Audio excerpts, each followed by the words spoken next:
Hello everyone, ICT virtual classes में आपका बहुत बहुत स्वागत है। जैसा कि आप जानते हैं, हम पढ़ रहे थे dual nature of matter and radiation, यानी कि पदार्थ और विकिरण की दोहरी प्रकृति। और आज हम बात करेंगे आइंस्टीन फोटोइलेक्ट्रिक इक्वेशन की।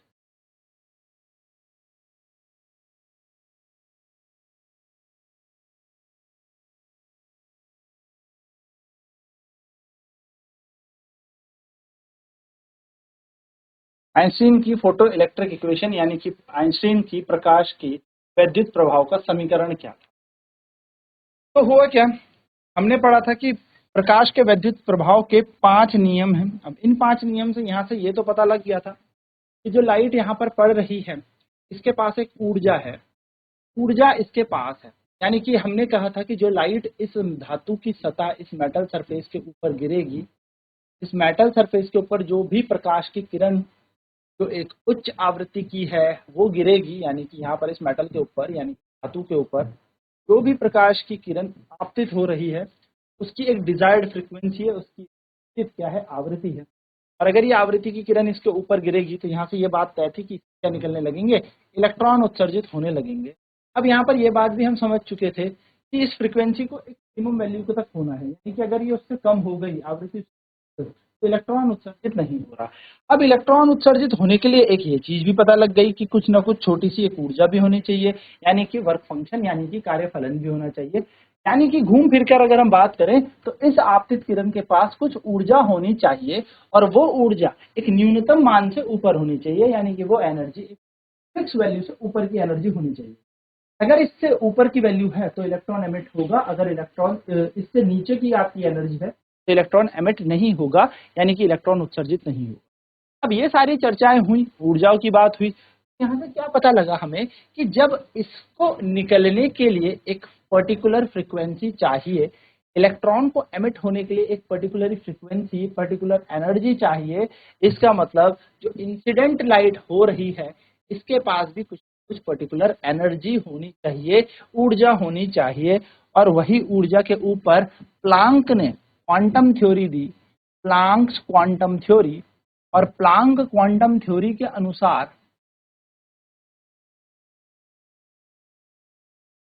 जो लाइट पार्टिकल होता है, यानी कि जो फोटोन होता है, ये लाइट जो होती है बंडल के रूप में चलती है, छोटे छोटे पैकेट्स के फॉर्म में चलती है। ठीक है, तो light travel in a form of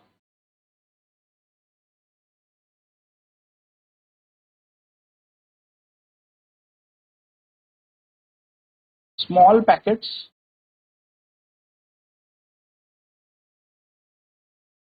और स्मॉल bundles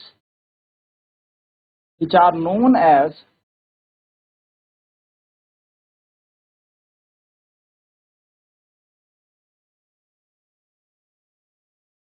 क्वांटा। उन्होंने कहा जो प्रकाश है वो छोटे छोटे पैकेट या छोटे छोटे बंडल पैकेट के फॉर्म में चलता है, तो प्रकाश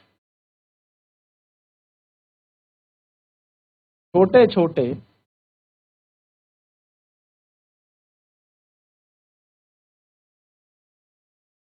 पैकेट के रूप में चलता है,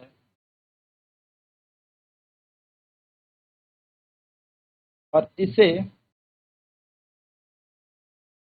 क्वांटा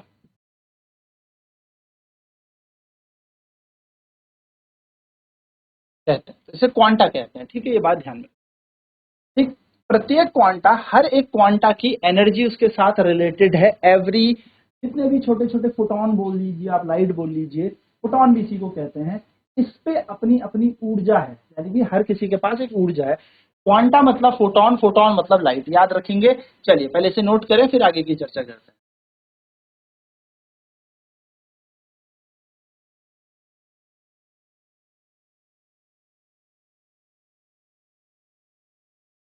तो एवरी क्वांटा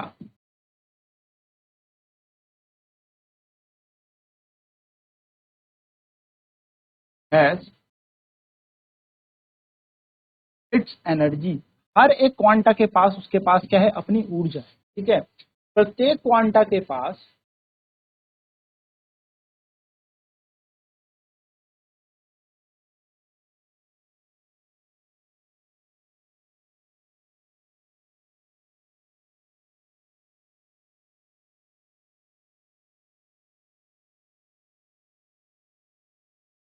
प्रत्येक क्वांटा के पास ऊर्जा होती है। E is equal to h nu, या हम इसको कह सकते हैं E is equals to h c upon lambda,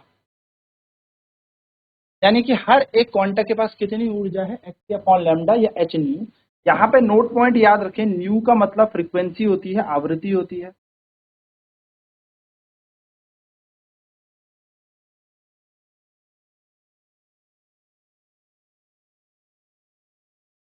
ठीक है, एच का मतलब प्लांक कांस्टेंट है, प्लांक स्थिरांक है।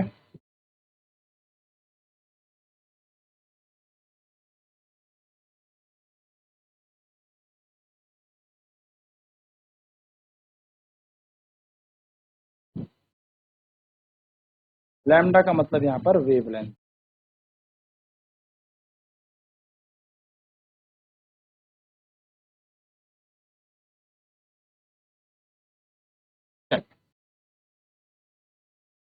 याद रखेंगे सभी के सभी, एच की जो मान है वो होता है 6.6 गुणा 10 की घात -34 जूल सेकेंड। आपको पेपर में दिया भी होगा, बट फिर भी आपको ये छोटी सी वैल्यू याद रखनी है।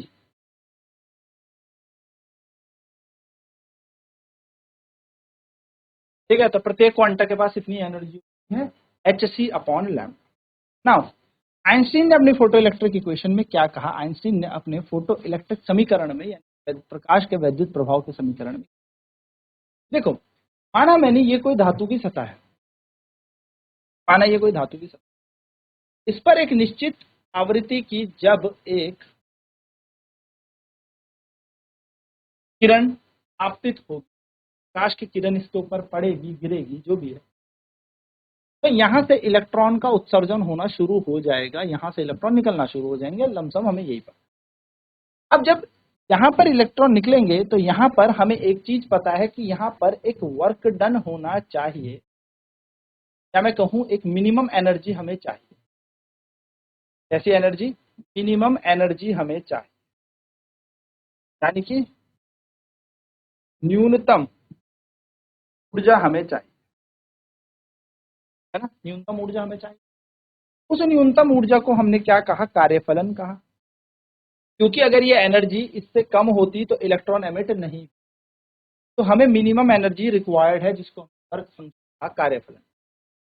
अब होगा क्या, ये सतह जो है, ये धातु की जो सतह है, इस ऊर्जा में से जो ये ऊर्जा ऊपर से आ रही है, कुछ ऊर्जा को क्या करेगी, अवशोषित करेगी एज अ वर्क फंक्शन, क्योंकि इलेक्ट्रॉन एक्साइट होगा, ऑब्वियसली इलेक्ट्रॉन क्या करेगा, अपने आप को एक्साइट करेगा, बहुत ज्यादा तीव्र हो जाएगा, तो कुछ ऊर्जा तो वो क्या कर लेगा, गेन कर लेगा एज अ वर्क फंक्शन, और बची हुई ऊर्जा से ये इलेक्ट्रॉन बाहर निकल जाएगा, जिसको हम गतिज ऊर्जा कहेंगे, काइनेटिक।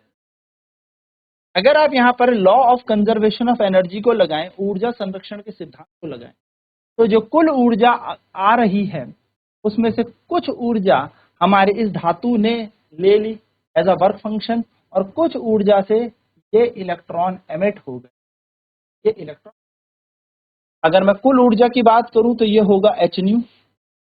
अगर मैं कार्यफलन की बात करूं तो कार्यफलन के लिए हमारे पास एक मिनिमम फ्रिक्वेंसी होनी चाहिए, निश्चित आवृत्ति होनी चाहिए, जिसको हमने देहली आवृत्ति पढ़ा था। तो कल हमने बात की थी, जो कार्यफलन का सूत्र होगा वो एच न्यू नॉट होगा, यानी कि जो वर्क डन या वर्क फंक्शन का फॉर्मूला होगा वो एच न्यू नॉट होगा।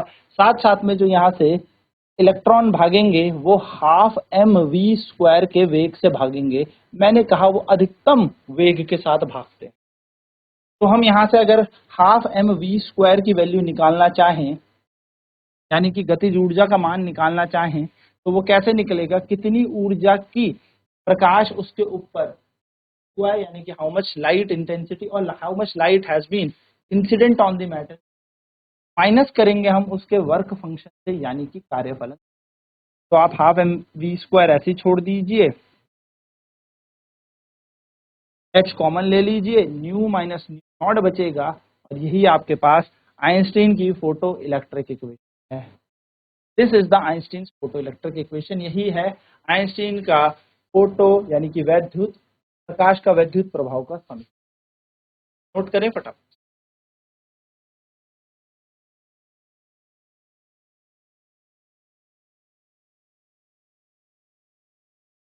ये वह नियम है या वह इक्वेशन है, ऐसा समीकरण है जिससे हमारे 5 के 5 यहाँ पर फॉलो होता है। ठीक है, 5 के 5 नियमों को ये सारी चीजें बता दी।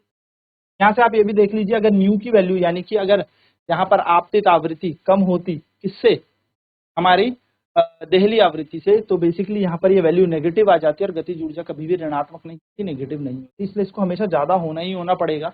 इसलिए आने वाली किरण जो आपतित किरण है उसकी फ्रीक्वेंसी आप समझ लीजिए, आवृत्ति हमेशा ज्यादा होनी चाहिए किससे, एक देहली आवृत्ति से। तो ये काफी इंपॉर्टेंट यहाँ पर रिलेशन है, half m v max square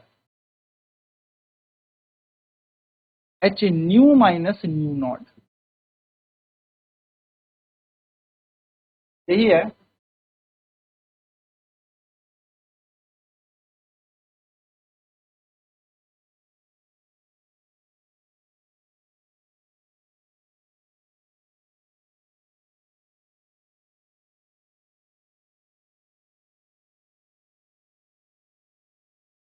यही है आइंस्टीन की photo electric.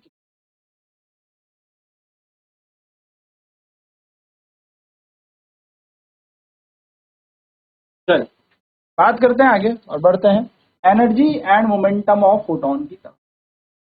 Energy and momentum of photon.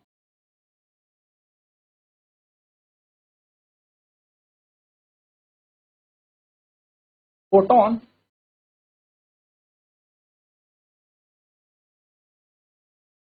की ऊर्जा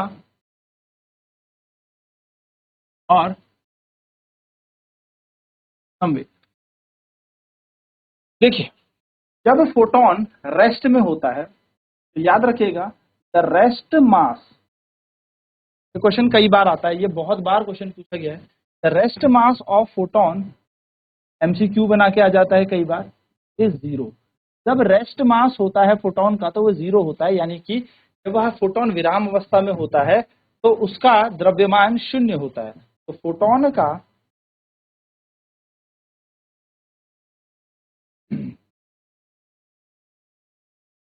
विराम में द्रव्यमान शून्य होता है।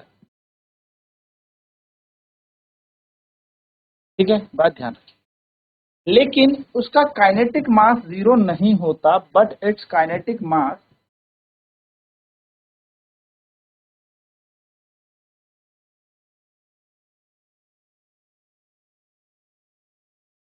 इज नॉट, उसका काइनेटिक मास जीरो नहीं होता, यानी कि फोटोन का गतिज द्रव्यमान शून्य नहीं होता।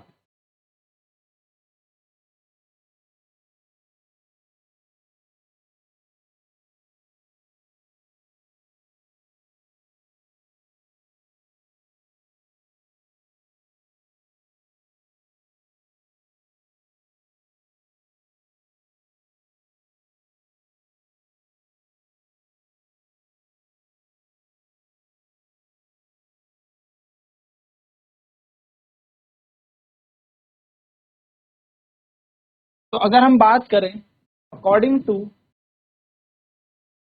प्लांक, अगर मैं प्लांक की बात करूं, मैक्स प्लांक, प्लांक के अनुसार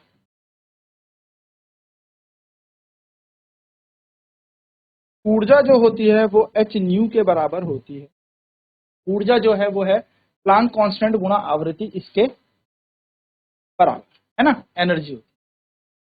बात करें अकॉर्डिंग टू आइंस्टीन फोटो या आइंस्टीन का मास एनर्जी रिलेशन,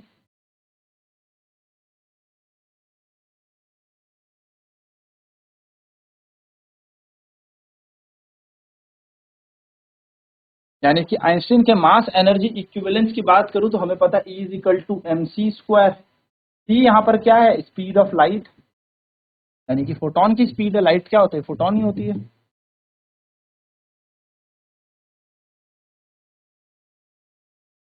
प्रकाश की चाल होती है ना। तो अगर मैं इस समीकरण को इस वाले समीकरण को जोड़ दूं तो आप देखेंगे एच न्यू पहला बराबर अगर दूसरा कर लें, एच न्यू बराबर हो जाएगा mc स्क्वायर। हमें क्या निकालना है, मास, द्रव्यमान, तो वो आ जाएगा h/c का स्क्वायर। ये है द्रव्यमान, गतिज द्रव्यमान, काइनेटिक मास ऑफ फोटोन। चलिए नोट कर लें।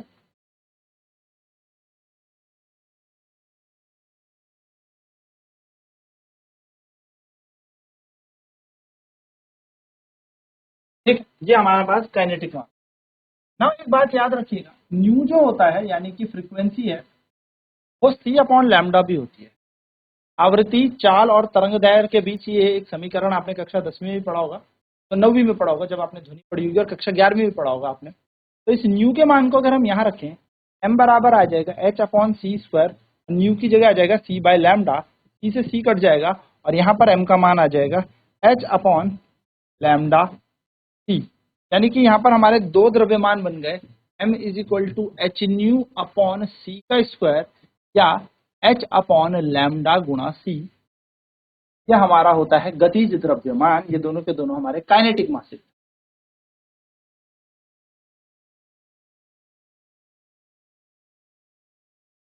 तो हमारे दो द्रव्यमान आ गए।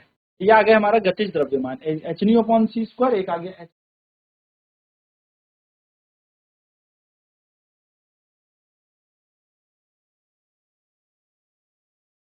नाउ संवेग की बात कर लेते हैं। मोमेंटम ऑफ फोटोन,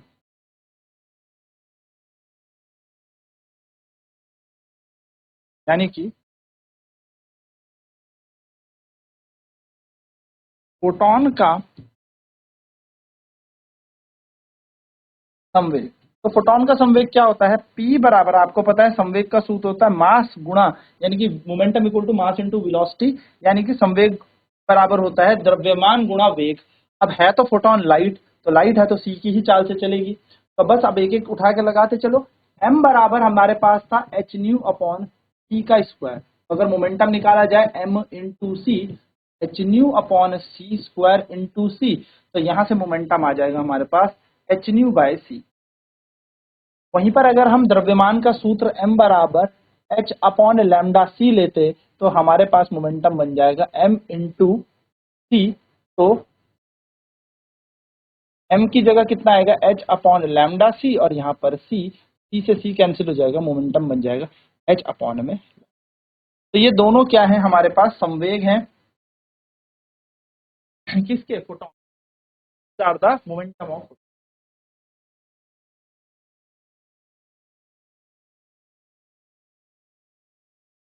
अब आप बोलेंगे सर यहाँ पर जो ये h/nu है ये तो एनर्जी था, तो हम मोमेंटम को कैसे लिख सकते हैं? देखिए, हम फोटोन के मोमेंटम को कैसे निकाल सकते हैं?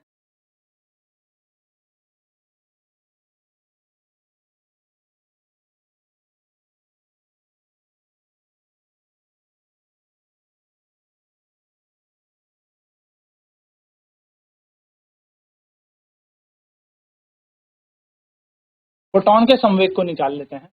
तो फोटोन का संवेग पहला निकलेगा हमारे पास h/nu में c।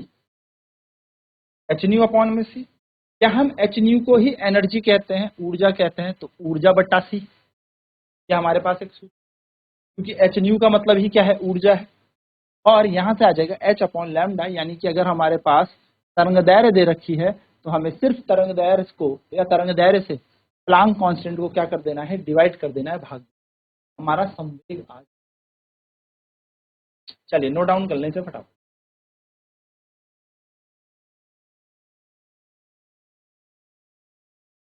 तो यहाँ पर हमारे ये मोमेंटम निकल गया है, यानी कि संवेग निकल गया है किसका? फोटोन का। ये बात आपको ध्यान में रखनी है।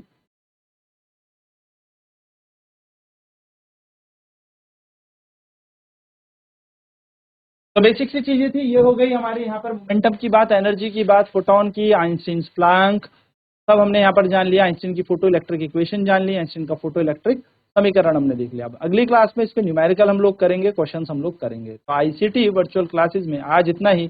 जुड़ने के लिए बहुत बहुत धन्यवाद। आपका दिन शुभ।